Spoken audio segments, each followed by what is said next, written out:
our first like AR first game at Niantic, and it's not out yet. So I'll first, kind of start introducing what Peridot is, and yeah.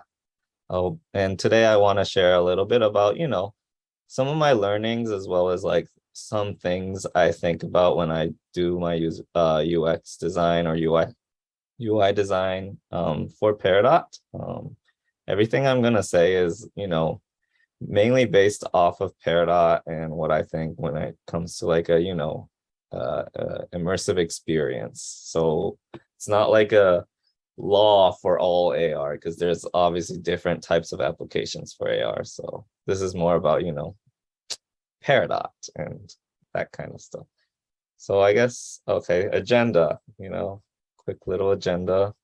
I'm not going to read through it, but, we'll have Q&A at the end. So any questions, submit in that chat thing. So, okay. So first, what is Peridot? Peridot is to simply put it, it's a casual mobile game inviting players to rediscover the beauty of the world with a one-of-a-kind fantastical pet by their side. So it's a pet game, kind of like Tamagotchi or Neopets, the Chows in Sonic, stuff like that, but in AR essentially is kind of the goal / like what we're trying to achieve in the game. And then, okay, so a little bit about Peridot, kind of what I said. It's our first AR game. It's essentially an AR pet game where you kind of explore the world while you raise this like one of a kind Peridot. These are kind of on the right, some sample shots that we're made. They are color over, so they're not like accurate images of what you see in game fully, but it's this kind of the kind of game we're making. It's it's a game where you raise these creatures and then you feed them, you play with them in the real world since it's AR, and then in the end you breed them and you get a new creature, and yeah, it's a breeding game essentially. So quick question for you guys. With ARDK features, what are some like features you guys think are like most like crucial to create like a immersive experience for players?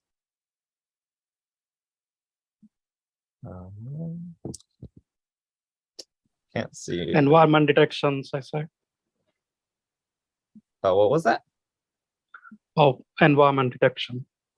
Environment detection, so like semantic segmentation and stuff. Meshing, yes. Occlusion. Occlusion, yeah. Someone else said mesh collider. That's awesome. Nice. So differentiating between water, sky, which already Lightship has, but more refined way. Yeah. Yes, the VPS. That's the most favorite thing. That's a good point. Did anyone say VPS yet? Yeah, someone just said it. VPS. That's the most nice. important thing. It's me, Diwakar. Nice. Realistic shadows. Nice. Yeah. Well, in Peridot, we kind of use a lot of what you guys just said. Unfortunately, not to VPS yet, but yeah, we use the main three features. I really feel like we focus on is like ground plane detection. So getting these Peridots to run around on the ground. We all walk in, or like it can like also like hop on to like the couch you're sitting on, stuff like that. Occlusion, making sure like the creatures occlude behind, if there's like a statue like here or like a person walking by. And then obviously semantic segmentation. We specifically use semantic segmentation kind of to like give almost like intelligence to the creatures. So like it being able to like recognize people, animals, trees, and understanding like the difference between like grass, water, and dirt. So like right here in this little GIF, it's foraging on grass and you get a dandelion, and then if you forage on like water, it gets like a kelp and stuff. So yeah, like these are kind of the ways like our team is creating like an immersive like real world experience with these creatures. So yeah, just we're also using Lightship ARDK just like you guys. And this kind of like yeah, our way of showcasing what Lightship can do as well, this project. And next. So, AR is new technology. It's a new industry, it's a new thing, but UI UX is still like a crucial part of creating a good AR experience. I think it's really easy when it's a new technology to forget that like, user experience and like user interface is like important. And you can't just have like the creatures running around and that being the whole experience, because then that's just like a demo essentially. So in order to create like a full-on app or a game for users, you still need to consider what the user experience is and what the user interface is and if it's usable. So first I want to, I think this is, if everyone uses, I'm sure everyone's used like Unity, so this might be like kind of a simple thing, but like obviously there's a difference between screen space UI and world space UI. Screen space UI is things that are like essentially like stuck onto the screen, like these like camera icons or map icons or like the book bag. It's stuck on the screen no matter how you move your screen, it's sticky and it's on the screen. And then world space UI is essentially anything you place in the real world or the 3D space. So like in Peridot's case, it's the creatures, it's like their reactions or emotions, or like the way spots, the POIs, the spots you go, kind of like Poke stops and stuff. And for me as a UX designer, how I distinguish like when do I put what like if I have some sort of iconography or like something I want to put, whether it's text or anything, how I distinguish them is like, okay, what is this like asset associated to? Is it associated to the world you're in or like the creature you're in? Then it goes into world space UI. Or is it more associated to the user, you yourself, or like the users you want to be playing your game or experience? Is it more associated with them and what they are experiencing? So like for example, like the Peridot info, like information about the Peridot, it is about the creature, but it's you reading about the creature, so it should be in screen space UI. If if you have these items like the food and stuff and you're still holding it, the book bag, you're still holding it, therefore it should be in screen space UI. Things like the menu, map, camera too, like those are things that the user is interacting with, not the creature. So at first it should be in screen space. Obviously there are things that go from screen space to world space. For example, like when you're feeding the creature, at first it should be in screen space, you're holding it still. But then when you chuck it at the creature, it should transition from screen space into world space. So these kinds of things are like really important when you are creating an experience, so that the user can understand what is going on, what they are doing. And yeah, this is kind of like a little diagram showcasing that for you guys. And how immersive this can break. So if you look in the right, you don't know what is going on. There's a whole lot going on. This is a screenshot I took from like an old demo that Peridot was making. I don't think it was a real game thing, but it was just like crazy screen I found, so I put it here. So how immersiveness can really break, or how you can, make AR not feel like it's, a extra layer to the real world. Obviously, like not intentionally differentiating the usage of world space UI and screen space UI can like really break your experience. Like, if your creature is stuck on the screen at all times, that's not really realistic. If there's like, just really being intentional is like the best way to, keep the immersiveness going. Another way that I think people forget is that if there's too much going on the screen and users don't know what to focus on, that could also break immersiveness in my opinion. If there's too much going on, like, we're all looking at everything through, an AR right now, at least little phone screen. And if there's too much going on and, there's not a balance between what the real world is and what the additive layer you are creating, then you're actually like, maybe you're creating crazy, amazing, like VFX and like 3D assets, but if there's too much going on and the user doesn't know what specifically they're looking at or what they're supposed to focus on, you're actually doing yourself a huge I guess you're really hurting yourself in that you put in all this effort and the user, feels overwhelmed, and that's not really immersive. That's just overwhelming the user. And then another way is like,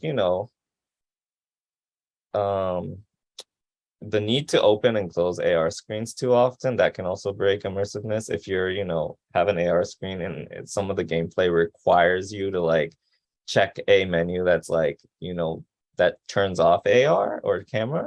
And if you have to go back and forth, that like continuous immersive experience is broken every single time you exit. So obviously, we're still working through phone screens, so there is a need. But if you have to do it too much, then that's also a huge disadvantage for you and a threat to the users. And in my opinion, like using too much text in the AR screen also breaks immersiveness. There's still a need to use text, but if you're, putting too much emphasis on text, like it's really hard to read for a user to be walking around or moving around while, holding their phone up. So like, and, in the real world, you don't really see text, floating around and stuff. And obviously it can create a cool effect, but if you're trying to create like a real world experience, like a virtual pet, for example, like in this case, then like you want to kind of avoid using too much text. Obviously, if it's like a tool, then you can obviously use text, but too much it's hard for the user. So what about like in between screen space and wall space? There's times where you want to like create transitions and stuff, or like you're entering the AR screen. How do we do that? So in Peridot's case, when you start up the game, this Peridot's actually kind of stuck in screen space. It's not placed in the real world yet. And what we're doing is creating like a fake AR effect by doing a motion delay. So like whenever your phone moves, there's like a slight delay for the creature to move with the phone. It's still in screen space, but it looks like it's like floating, and it's like, hey, look at me. And that's how we're kind of doing this whole like letting the phone register the ground plane detection and stuff, instead of saying like registering with your like scanning your world. Instead, we're kind of doing this effect where it prompts users to like hold up their phone and look around without saying it. And that's kind of a great way to keep the immersiveness and, keep it feeling real. And yeah, that's kind of the gist of it. It's, localization, the users, although it's helpful for us developers and creators to be like, okay, we want to prompt the users to like know that they're localizing, but they actually don't really care what the technology is doing. They just want it to work. So like saying like localizing and stuff actually is like confusing the users, and instead it should be, kind of on the back end and you suggesting users to do that instead of you literally saying like, hey, we're scanning your world. Especially for like immersive experiences like Peridot. Okay, so that's kind of how like Peridot has, done their way of like preparing users for AR instead of like saying it. We're just kind of doing this like in between of like, screen space and world space. What are some other ways, you guys think you could like help users, realize like, okay, we're getting into AR instead of being like, oh my God, what is going on? Yeah, tricking people into localizing. Yeah, I making didn't mean to use the word tricking. yeah, but tricking is exactly what we want to do as developers. Right. Yeah, well, we don't want to like bring forward like there's this hardcore technology working, because users don't actually care about that. They just want the cool thing to work. Yeah. I have an answer to your question, but I want other people to go before I go. I've got onboarding instructions for sure. Like before you get into AR, like I think a good way to, exactly, is explaining it before you get in, not after you get in. Yes, you can look for something like, hey, try to look for blank is a great way to start to making it like gamified. How to make users not skip the instructions. That is an ongoing question that we all are trying to So I think solve. No I have matter like what it is, AR, VR, mobile, it's a challenge for all of us. I have, idea for if you don't want to, users to, skip the instruction. If you make the instruction in the 3D so that they can instructionally see the instruction in the real space itself, not in the plane, 2D plane something. If you directly integrate the instruction in the 3D text itself.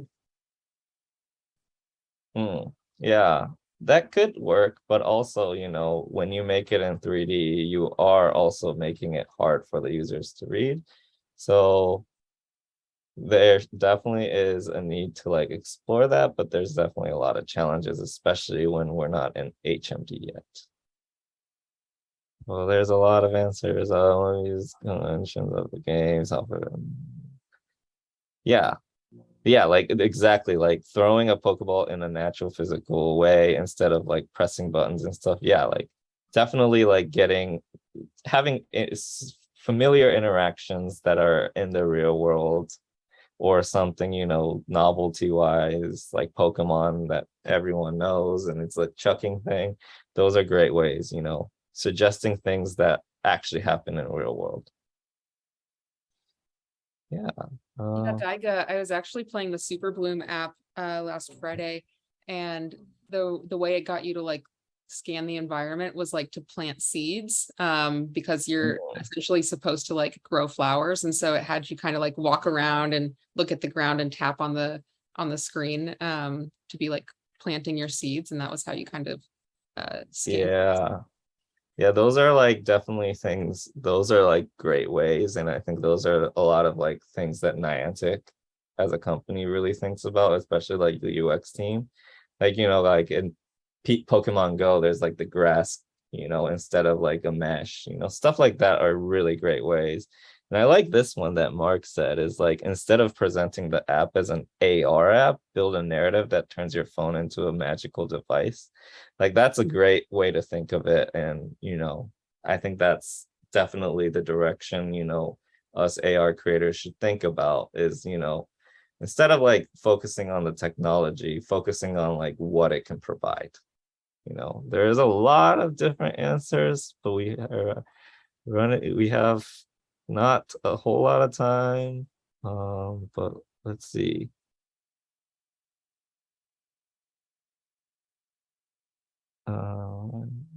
Always a cliche on game design, but it's such a good example. Yeah, Mario is definitely a great example. Nintendo does a great job, I think, with like, getting users onboarded. Okay, cool. So, okay, so earlier I talked about how like, you don't really want to use too much text, and you don't want to use too much 2D UI, but there's ways, you can incorporate these and also like retain immersiveness and continue communication with the users. I guess first, instead of like, if you want to communicate something, I think the first thought to do is like, okay, I want like our first thought is like, let's do text, but like, I think a good thing to think about is like, I need to use text here, but is there another way to do this? And the first thing you should think about is like, okay, could I do it through like visual language? So like iconography or like, some sort of like emoji or like something visual that could communicate it. Is there a way to do that? Hearts, stuff like that, emotion, things like that. Can you do that first? Could I, another way is like, could I just avoid the text and do it through like animations, for Peridot's example, like your Peridot's unhappy. Could I just make it look unhappy and have like some like visual effects of it being gloomy? Stuff like that is like better than just being like your Peridot is mad at you. Instead of using text, so let's just show it, visually show it. And obviously, like another thing is like haptics and sound design are, still crucial parts of augmented reality, because augmented reality is not just visual, it's audio, it's haptics, and we're still limited to the phone, but there's things you can, do through the phone to like get it feeling real. If you can use the vibration to make it feel like, your Peridot's like bugging you or stuff, like your creature's bugging you. The sound design can help with wayfinding. There's different ways to like, make your experience feel immersive, not just visual. There's touch and sound, and those are two things, even, here, like, I think even like the best designers forget about. Sound design is so important, and there's a lot going on outside of like the the mobile and visual industries. There's companies like Sony and stuff working on like spatial audio and stuff, so there's a lot to explore on that end, and I am currently exploring those ends too. So yeah. And then when you still have to, but you went through those options and you're like, that won't cut it, I need to explain some like game feature or something like that. Pop-ups are a great way because you don't have to close the AR screen, you don't have to pause it, you can just have a gray shadow or a blur effect, and then have the user focus on the pop-up, but they can still kind of see the environment, so it won't get the users to like completely drop their phone on the ground and like break the scans. That's a great way. Another way is don't be afraid to use cinematics, like cutscenes. Like if you want to like showcase something that like the users don't want to miss, or like you want to create some sort of like cool visual action scene or something, it's okay to like get out of AR and do that stuff too, because you don't want the users to miss that like only happen once shots, or like parts. For example, like with us in Peridot, when you like get your egg and there's like the breeding and stuff, there's no sex scene. Just no, there's no sex scene or anything like that, but when there's that whole sequence,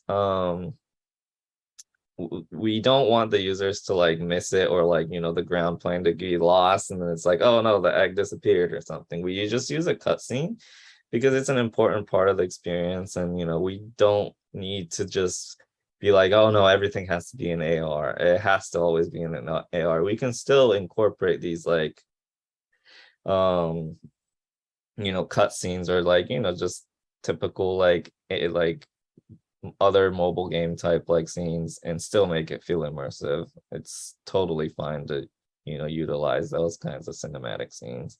And then non-AR UI pages are still important, like creature stats and stuff. You don't really want to be like seeing the whole environment, your AR, while doing that. In our case, we have this menu screen called journal. So if you're looking in a book, so like it's not AR, you're looking into the book and you're going into the book, and that's how we kind of deal with like player stats or like creature stats or like anything, collection type stuff. That's how we do it.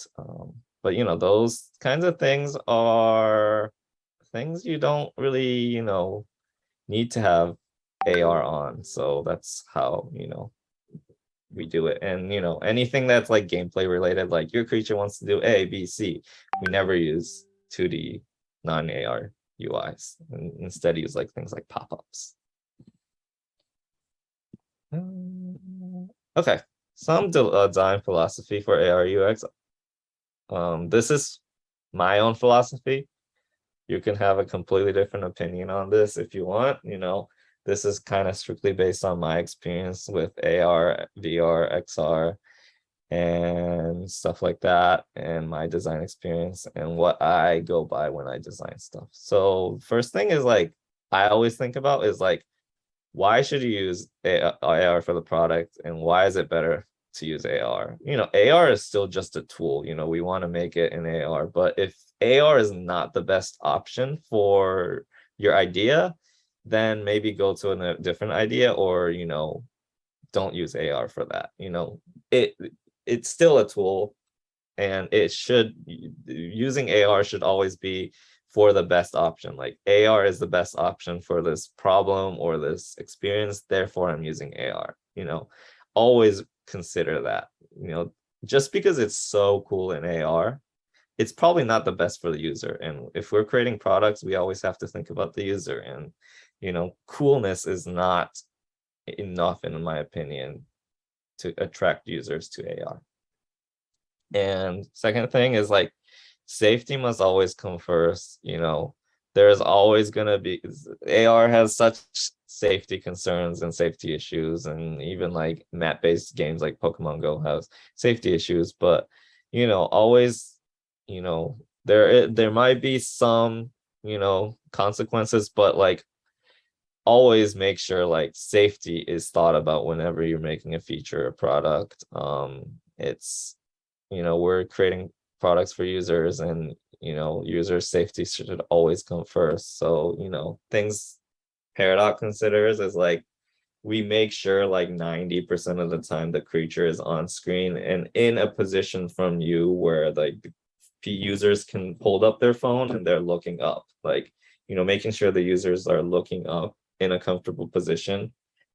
So like when you're walking with the creature, we have done so many iterations to make sure the creature distance from you is like at a place where the user is not looking down, but not looking up to the point where their arm hurts, and stuff like that are things to always consider. Keeping the immersiveness, if the immersiveness breaks, then like there's no point in it being AR, in my opinion. So like, everything I talked about from before, like keeping that immersiveness is always important when designing for AR.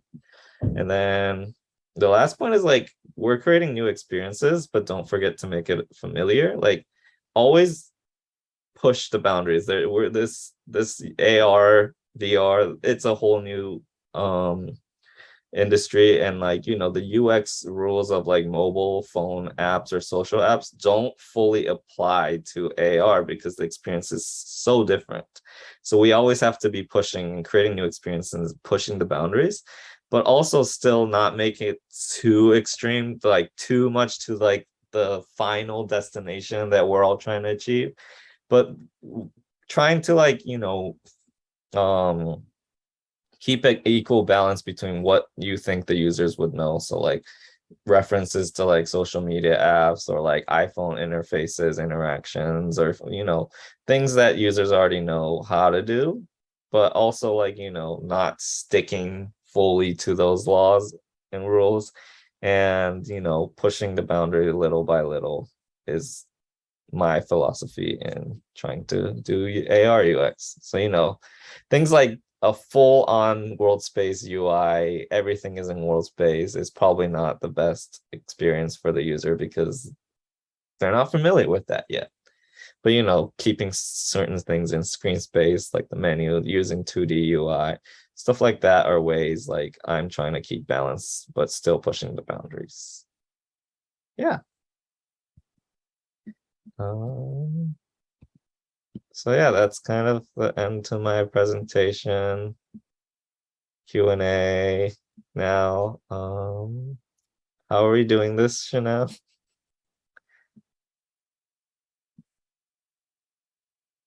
Chanel, you might be on mute. Yes, I am. Thank you. I forgot I have to like bring this down. Yes, so we have a few questions that enter and I'll read them off to you. So Victor, if you want to elaborate on your question, but his first question is, could you talk about diegetic and non-diegetic UI in AR?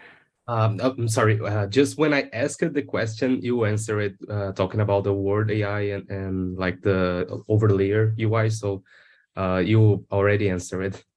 Thanks. Nice. Yeah, great. Awesome. I think Victor had another question too. As the Yeah. performance and heating of the device can hurt the immersion of the experience, how does UX design, like how can it help solve the issue with AR? How UX designers can help with that. Pressuring the engine and the developers and Lightship to make sure they solve that, because that is a huge part of user experience. Battery drainage, heating, those are like two crucial ways where users like, I don't want to play this. Yeah. So, like there's not too much, UX can do, except for making sure the experience, like it's designing experiences to make sure it's like short but continuous, right? Like so like you play it, you put it in your pocket, you play it, you put it in your pocket. That kind of like short experiences are definitely like better, good ways to like balance out between like the development of the technology. If you're creating like a full-on RPG that requires you to like have your phone out at all times, like your phone is gonna like literally explode, that's probably that's a great idea, but like that's probably like you probably need to wait a little bit until the technology catches up, stuff like that. Keeping that balance between that great idea and what we can do, and balancing out like the users, how would the user feel in this situation. I think keeping those three balanced is like honestly the only way right now, sadly. Oh, thank you. Just making a little parallel, thinking about what you just say about the making like small but continuous experiences with AR. It's very similar to the Game Boy at the beginning. Like the batteries would run out like very quick with big games. So they made like this tiny little game that you just can play like 10 minutes and put it out, 10 minutes and put it out. So maybe I actually didn't know that's why they made the small screen, but yeah, that's exactly. Oh no, sorry, I didn't mean that like the small screen, but the tiny experiences inside, like the games were not like meant to be like this big journey. Well, Yeah. some of them did, but they were not meant to be like that because of the technology restrictions at the time. So it's interesting to see that like technology repeats itself like all the time. Yeah, exactly. I think a good example that's like not AR is like Pikmin Bloom. That's a game where you don't have to have it out all the time, and that team did a really good job in that feature of like making sure it's a game that users check every day, but they don't have to have it open every day. That kind of stuff is, and that's a huge inspiration for me when I design. Okay, thanks. Yeah, thanks, Victor. And then the next question, I think it was from Ken. You mentioned that too much opening and closing the AR space can create a bad experience. You have a target duration for interactions, and Ken, if you want to elaborate, feel free to do so. So that was good. Okay. Target duration. I think if that question is clear, I mean, I can clarify if necessary. I think how I do it is like, how I think about it is like anything that's related to the gameplay itself, like what quests you have to do, or like what you're looking for and stuff. I try to make sure that I don't do it in a 2D UI. I guess the balance is like anything that's related to like, I guess like, Niantic's mission is always to like get users to walk around and stuff, and AR usually is like that too. So like most AR is like that too. So like anything that's like associated with like moving around, I try to avoid too much 2D, and then strictly have like 2D UI for more things like, you know, if the user's sitting down at home, they can like be checking stuff, that kind of interaction. I try to do that in 2D, but obviously there's certain things that you can't avoid, like opening up a map. Like there's no way to kind of have a map and AR open at the same time. Oh my God, your phone will literally blow up if you do that. So stuff like that. There's certain things you can't avoid, but you know, yeah, I guess, you know, I don't have a balance because it's kind of more like instinct right now. Like I yeah, I don't know if there's a number, but you know, I would say like try to make sure, you know, if there's an option to not do it in 2D UI, then try it. But obviously if there's like literally no 2D UI, then it's gonna overheat your phone and stuff too. So yeah, still something I'm exploring. Cool, thank you. Awesome. Thank you for your question, Ken. Another question, when people in the project have different opinions on how to implement an UI function, how do you decide what to do? And whoever said that, you can let me know who submitted that as well. That's a great question. I think, you know, when you're on a team, there's always this like hard balance between game design and UX design. There's a lot of cross-functional things that are like associated between the two, but there's obviously different strengths in both that, you know, I don't have the ability to make like, you know, game mechanics, like strong game mechanics or like interesting like metrics and, you know, level design and stuff. But I guess, you know, usually, you know, we take in everyone's opinion. We, you know, the leads are always, you know, the second most important outside of me, and you know, the game designer is always all important too. But usually, you know, I try to explore like if there's two great opinions, I usually design both, and we don't implement them, but do like a user flow or like a UI flow of both.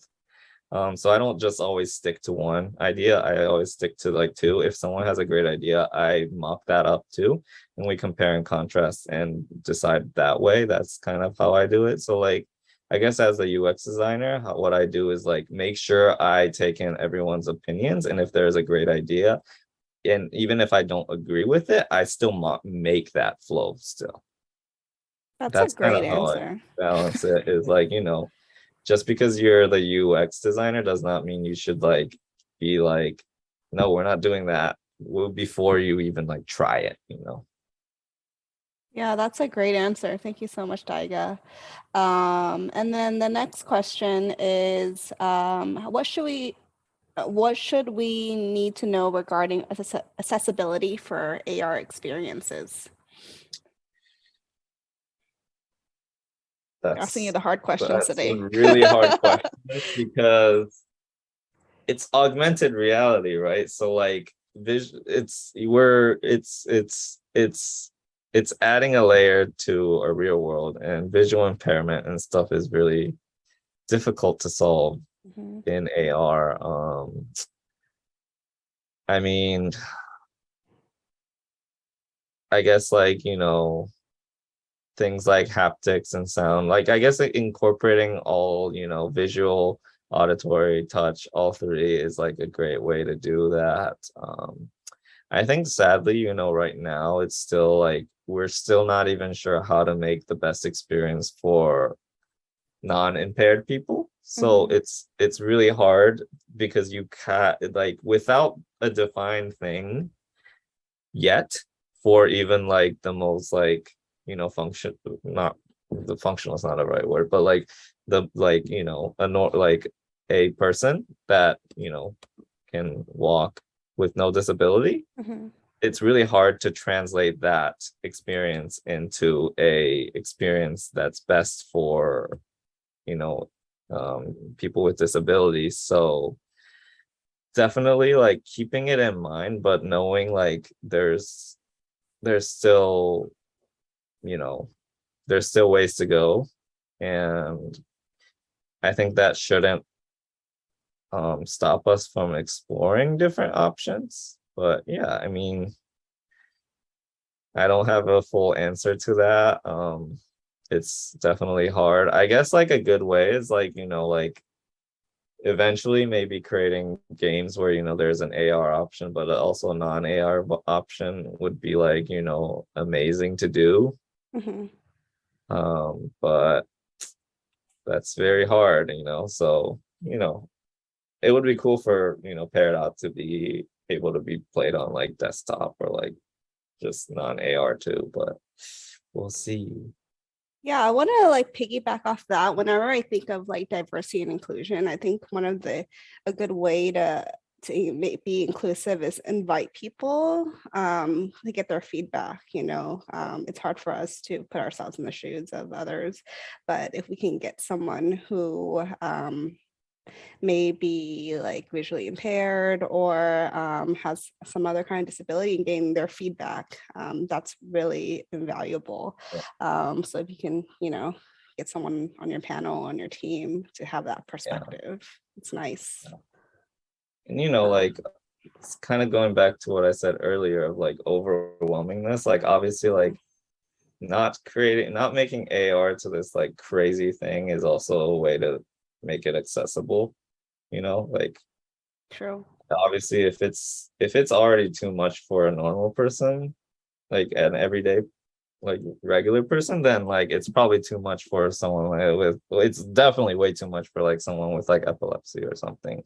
So I mean like making the AR still very friendly for everyone, if it's already overwhelming, then it's not accessible is like kind of like a good benchmark too, I think. Yeah, thank you for that. And we have 3 more questions left, but we may be running out of time. So I'm going to let you choose the last question, Taika. The last 3 questions. Which one do you want to answer? Where's the last 3? Or can you see? Yeah. Okay, yeah, one of the last 3.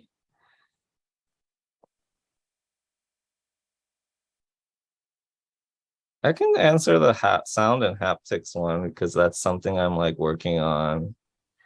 So Sony is working on these things called Link Buds, and they were at Lightship Summit too. And what they are doing is using VPS and sound, and essentially they're placing objects in through VPS, but not like visual objects. It's like things that emit sound. So that's another way of using AR, is using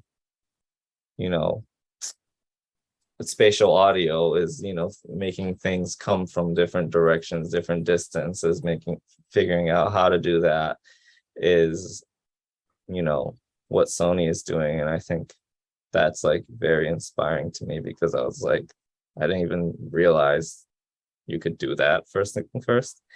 And yeah, haptics, I mean, there's a limit to what the phone can do, but adding haptics to any kind of interaction and trying to sync that haptic with what's going on in the game is pretty important, I think. But yeah, definitely like sound design, there's like so much more to be explored. And I don't think many experiences include it yet, but like I know like Apple is exploring that with their headsets and headphones and stuff.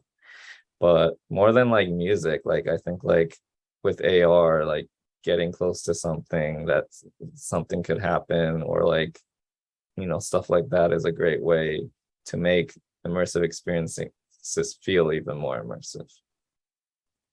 Awesome. Thank you so much for that. And sorry we can't get into the last questions, but to wrap this up, wanted to kind of bring it back to the audience. You guys have great ideas, and kind of end with this quote by a famous designer and humanist technologist, John Maeda.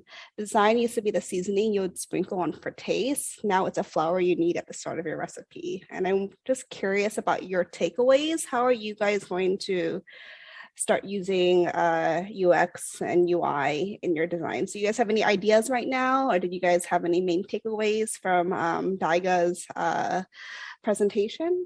Feel free to unmute yourself and share. File size, I think, is really important in delivering AR experiences. If you can get everything, under 4 megabytes in Snapchat, then it looks really good and it loads well. That's a design choice on my end. That's a good one. Thank you, Mitch. Anyone else have great ideas from today's?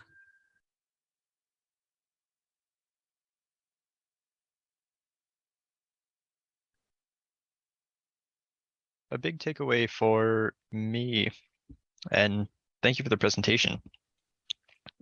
Big takeaway is the transition between screen space and world space. I think that's a really interesting concept and something I'd like to explore further, ways to trick without tricking people into scanning the environment and participating with the 3D experience on a deeper level. Yeah, thank you. I think Daiga's examples, especially using Peridot, were really key to help understand the concepts and kind of solidify the importance of that. Thank you so much, TVS. Awesome. Anyone else want to share one last thing before we wrap up? Oh, Eric wrote auto visually balancing interaction and experience with limitations to device battery and thermals. Wow, that's a lot of words. Very true. I don't think I considered a lot of the hardware issues until today's session. So thank you for that. So thank you guys for all attending today. Please join us for our upcoming events. In 2 weeks, we're going to have a product session on shared AR multiplayer features. You can RSVP at events.lightship.dev. We'll post an announcement as well in the Discord channel later on. Please sign up for our research study. It's a paid opportunity. You'll get a $30 Amazon gift card. The link is in Discord. And also we will be accepting applications for the VPS developer show soon. So please look out for that announcement. If you have any questions, feel free to stay on or message us in Discord. But thank you so much, Daiga. Thank you everyone for attending. And we'll see you guys in 2 weeks at the product session. Woohoo! That was awesome. Thank you. Thank you. If you're still on, do you mind coming off camera and I'll take a group photo before we all peace out? I love that. So if you don't mind coming on camera, would love to